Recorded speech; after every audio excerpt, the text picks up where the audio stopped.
اب ہم اپنے لیسن نمبر 3 کو دیکھتے ہیں جو ہمارا ڈیجیٹل امیجز اینڈ گرافکس کا لیسن ہے. کسے ہم نے دیکھنا ہے کہ ڈیجیٹل امیج اور گرافک کی کتنی قسمیں ہوتی ہیں اور کس طریقے سے جو ہے ان کو ہم الگ الگ پہچان سکتے ہیں. اس میں پہلی چیز جو ہم نے دیکھنی ہے کہ what are digital images and graphics, یعنی ڈیجیٹل امیجز اور گرافکس دراصل ہیں کیا. تو اس کو ہم یہاں مختصر اس کی جو تشریح ہے، جو اس کی ڈیفینیشن ہے، وہ اس طرح سمجھیں گے کہ کسی بھی ڈیجیٹل مین کے ذریعے سے بنایا گیا امیج یا گرافک ڈیجیٹل امیج یا گرافک کہلاتا ہے، خواہ وہ ڈیجیٹل کیمرے کے ذریعے سے بنایا گیا ہو یا کمپیوٹر کی کسی گرافک ڈیزائننگ اپلیکیشن کے اندر رہ کے وہ بنایا گیا ہو. اب ان کی دو اقسام ہوتی ہیں. یہ kinds of digital images and graphic images جو ہے کہ کیا اس کی دو اقسام ہیں. ایک ویکٹر بیسڈ امیجز ہیں. آپ کی کورس آؤٹ لائن آپ کے سامنے ہے. کائنڈز آف ڈیجیٹل امیجز جو نمبر 2 آپشن ہے ہمارا ڈیجیٹل امیجز اینڈ گرافکس کے لیسن کا. Vector based images, bit map based images, جس میں آگے آپ کو ریسٹر امیجز اور میٹا فائلز بھی لکھا ہوا نظر آ رہا ہے. تو ریسٹر امیج اور بٹ میپ امیج یہ ایک ہی چیز کے دو نام ہیں، ایک ہی قسم کے دو نام ہیں. میٹا فائل سے مراد ویکٹر اور بٹ میپ کا کمبینیشن جو ہے وہ میٹا فائل کہلاتا ہے. تو ویکٹر امیجز کیا ہوتے ہیں اور بٹ میپ امیجز کیا ہوتے ہیں، ان دونوں میں کیا فرق ہے، اس کو دیکھنے کے لیے پہلے ہم دیکھیں گے کہ ویکٹر امیج کیا ہوتا ہے اور اس کو ہم کیسے سمجھ سکتے ہیں. اس کے لیے ہم کورل ڈرا کو اوپن کریں گے. یہ ہمارا کورل ڈرا اوپن ہو گیا. کورل ڈرا 9 ہے. یہاں وہی لوگو اور Islamic academy of communication arts کا جو نام ہے وہ ہمیں لکھا ہوا یہاں اسٹیج کے اوپر اپنے نظر آ رہا ہے. اس کو ہم زوم ان کر کے دیکھتے ہیں. اب دیکھیے کہ زوم ٹول کے ذریعے سے میں نے زوم ان کیا اور اس کو قریب گیا، اس کے اور قریب گیا. آپ دیکھ رہے ہیں کہ 5529% میں زوم ہوا ہوں اس لوگو کے. تو پھر بھی اس کے اندر کوئی بھی کسی قسم کی بھی خرابی پیدا نہیں ہوئی، کسی قسم کی کوئی چیز بریک نہیں ہوئی، کسی قسم کی کوئی پریشانی اس امیج کو یہاں نظر نہیں آ رہی، کیونکہ یہ ایک ویکٹر بیسڈ امیج ہے. اس کو میں زوم آؤٹ کر لیتا ہوں. یہ ایک ویکٹر بیسڈ امیج ہے.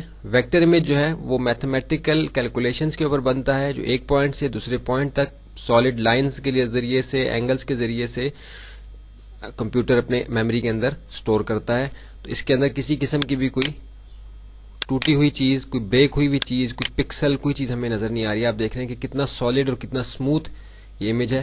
اس کا سائز بھی نسبتاً بٹ میپ سے چھوٹا ہوتا ہے، کیونکہ اس کو ایک بہت ہی سمپل میتھمیٹیکل کیلکولیشن کے ذریعے سے کمپیوٹر نے اپنی میموری کے اندر سٹور کیا ہوتا ہے. اسلامک اکیڈمی کو ہم زوم ان کرتے ہیں. آپ دیکھ رہے ہیں کہ بالکل سالڈ اور کلیئر اسلامک لکھا ہوا آپ کو یہاں نظر آ رہا ہے. آئی کے ایون ڈاٹ کے اندر ہم جائیں گے، کچھ بھی اس کے اندر خرابی، کوئی کمی اس کے اندر کسی قسم کی ہمیں نظر نہیں آ رہی، کیونکہ یہ ایک ویکٹر بیسڈ امیج ہے. اب بٹ میپ امیج کیا ہے، جو کہ ہمارا فوٹوشاپ بٹ میپ امیج کو ڈیل کرتا ہے. بٹ میپ گرافک کے لیے استعمال ہوتا ہے. فوٹوشاپ انفیکٹ ایک bit map based graphic designing کی اپلیکیشن ہے. اس کو دیکھنے کے لیے ہم واپس اپنے فوٹوشاپ کے اندر، فوٹوشاپ کے اپنے اسٹیج کے اوپر آ جاتے ہیں، کینوس کے اوپر آ جاتے ہیں. اب آپ دیکھیں کہ جس طریقے سے میں نے Islamic academy of communication arts کے لوگو کو زوم ان کیا تھا، اسی طریقے سے میں ابھی اپنی اس بٹ میپ گرافک ڈیزائننگ کی اپلیکیشن جو ہماری فوٹوشاپ ہے اس میں آ کے اپنے اسی لوگو کو زوم ان کروں گا اسی طریقے سے. اب ہم دیکھیں گے کہ اس کے ساتھ کیا ہوتا ہے. آپ دیکھیے کہ میں نے اس کو زوم ان کیا تو یہ آپ کو یہاں سے بریک ہوا پکسل، چھوٹے چھوٹے خانے آپ کو اس میں نظر آ رہے ہیں. تھوڑا سا اور زوم کرتے ہیں. یہ 1600% زوم ہو گیا. آپ دیکھیں کہ 1600% آپ کو یہاں لکھا ہوا نظر آ رہا ہے، جو اس کی آلموسٹ لمٹ ہے. اس کے بعد یہ زوم ان نہیں ہو سکتا. فوٹوشاپ 7 کے اندر اس سے زیادہ زوم ان نہیں کر سکتے. آپ دیکھ رہے ہیں کہ وہی لوگو جو ہم نے کورل ڈرا کے اندر دیکھا تھا کتنا سالڈ اور کلیئر تھا، اس کے اندر ہمیں یہ چھوٹے چھوٹے خانے اس کے نظر آ رہے ہیں. تو بٹ میپ امیج سے مراد ایسا امیج ہے کہ جس کو کمپیوٹر اپنی میموری کے اندر ان چھوٹے چھوٹے بٹس کے اندر، چھوٹے چھوٹے خانوں کے اندر ریڈ کرتا ہے اور اس کو اپنی میموری کے اندر سٹور کرتا ہے. ہر ایک پکسل کی ایک الگ کلر کی ویلیو ہوتی ہے. جیسے ہم دیکھ رہے ہیں کہ یہاں لائٹ ہے، یہاں کچھ ڈارک کلرز ہیں. ان سارے کے کمبینیشن سے ہمیں جب ہم اس کے ایکچوئل پکسلز پہ جاتے ہیں تو ہمیں یہ کلیئر ایک امیج نظر آتا ہے. جبکہ ہم جب اس کے قریب آتے ہیں تو ہمیں یہ ایسا نظر آتا ہے کیونکہ یہ پکسلز پہ بنا ہوا ہے. اب اس میں اور ویکٹر امیج میں کیا چیزیں فرق ہیں. ویکٹر آپ نے دیکھا کہ جیسے ایک سالڈ لائن کے ذریعے سے بنایا گیا بنتا ہے، ایک سالڈ لائن ایک سالڈ میتھمیٹیکل کیلکولیشن کے ذریعے سے بنتا ہے، اور یہ ہر ایک بٹ کی الگ ایک ویلیو ہوتی ہے. تو ویکٹر کا یہ فائدہ ہے کہ اس کا سائز بہت چھوٹا ہوتا ہے، لیکن ویکٹر کے اندر آپ اسپیشل افیکٹس میں کام نہیں کر سکتے، وہ بہت ہی محدود ہے اس کے اسپیشل افیکٹس، کیونکہ اس کے اندر سمپل کیلکولیشنز ہوتی ہیں. اب اس میں کیونکہ ہر ایک بٹ کی، ہر ایک خانے کی، ہر ایک اس کی پکسل کی جو ہے ایک الگ ویلیو ہے کلر کی، اس لحاظ سے اس کے اندر ہم بہت زیادہ جو ہے وہ اسپیشل افیکٹس کے اندر کام کر سکتے ہیں. اور اسی لیے کسی بھی گرافک ڈیزائننگ اپلیکیشن کے اندر، کسی بھی بیس لیول کے گرافک ڈیزائننگ اپلیکیشن کے اندر کام کرنے کے لیے آپ کو بٹ میپ گرافکس کی جو یہ فوٹو شاپ کی اپلیکیشن ہے، اس کے اوپر مہارت حاصل ہونا جو ہے وہ آج کل کے ابھی اس وقت کے زمانے میں بہت ضروری ہے، کیونکہ ویب پہ ہو، پرنٹ میں ہو، یا کسی بھی اور میڈیا کے لیے آپ استعمال کر رہے ہو تو آپ کو بٹ میپ امیج کے اوپر عبور ہونا ضروری ہے، کیونکہ اس کے اندر بہت زیادہ اسپیشل افیکٹس کے اندر بہت زیادہ ہم کام کر سکتے ہیں، امیج ایڈیٹنگ کے اندر، اسپیشل افیکٹس دینے کے اندر، جبکہ ویکٹر کے اندر اتنی زیادہ گنجائش نہیں ہوتی. لیکن ویکٹر کا سائز چھوٹا ہوتا ہے اور وہ سالڈ رہتا ہے، اس کے اندر کوئی ریزولوشن کی، کوئی پکسل کی کوئی اس کے اندر ایشو نہیں ہوتا. وہ آپ ایک دفعہ بنا لیں اور کسی بھی سائز میں اس کو بڑا یا چھوٹا کر لیں، وہ افیکٹ نہیں ہوتا. جبکہ ہمیں بٹ میپ امیج کو بنانے سے پہلے جو ہمارا لیسن نمبر 4 میں آئے گا کریٹنگ دا کینوس کے اندر، وہ ہم دیکھیں گے کہ بٹ میپ امیج کو بنانا شروع کرتے ہوئے آپ یہ پہلے ہی سوچ لیتے ہیں کہ آپ نے کس سائز کے اندر کام کرنا ہے.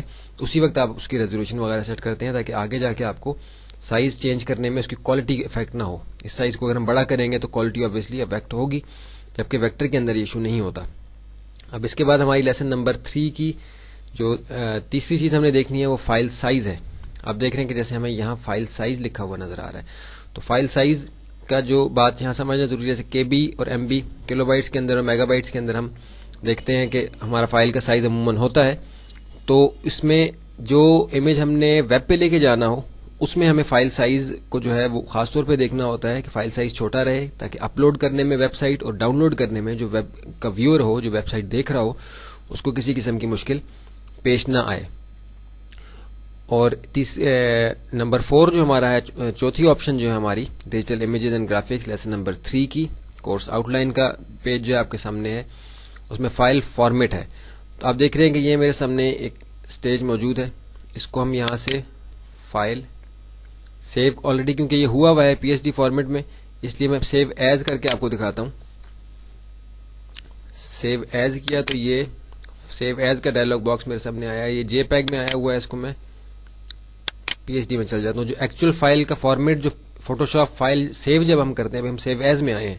جب ہم سیو کرتے ہیں کسی نئے بنائے ہوئے گرافک کو، امیج کو، تو پی ایس ڈی فارمیٹ وہ فارمیٹ ہے کہ جو صرف فوٹو شاپ کے اپنے لیے ہے، فوٹو شاپ کے اپنے اندر کھولنے کے لیے، جس کے اندر اس کی ساری لیئرز، فلٹرز، اسپیشل افیکٹس وغیرہ آتے ہیں، اس میں ہم کام کرتے ہیں. لیکن جب ہم فوٹو شاپ سے کسی دوسرے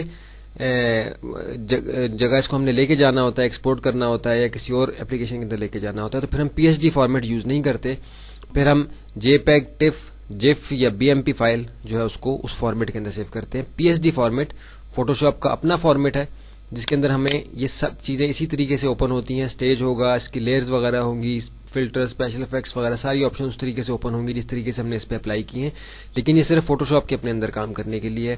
فوٹو شاپ سے جب کسی اور اپلیکیشن کے اندر ڈیزائن کو لے کے جانا ہوتا ہے تو اس کو ہم سیو ایز کر کے جے پیگ میں، ٹف میں، جیف میں یا بی ایم پی میں، جے آئی ایف یا بی ایم پی میں فارمیٹ میں اس کو کنورٹ کر لیتے ہیں. تو یہ ہم نے 4 چیزیں اپنے لیسن نمبر 3 کی دیکھ لیں. کسی قسم کا کوئی اگر مشکل نظر آئے، سمجھ میں نہ آئے بات، دوبارہ سے دیکھیں، اس کی پریکٹس کریں، پھر بھی سمجھ نہ آئے تو یہ نمبرز آپ کے سامنے ہیں، اس پہ آپ رابطہ کر سکتے ہیں. کسی بھی آپشن کو، کسی بھی مووی کو سکپ نہ کریں، کیونکہ پھر دوبارہ سے اس چیز کو سمجھنا جو ہے وہ مشکل ہو جائے گا. اس کے بعد ہمارے پاس ریزولوشن ہے. ریزولوشن اس میں ہم نے دیکھا ہے کہ بریکٹ میں ہمارے پاس یہ کورس آؤٹ لائن کے اندر لیسن نمبر 3 کے اندر ریزولوشن کے آگے ہمیں لکھا ہوا نظر آ رہا ہے اسکرین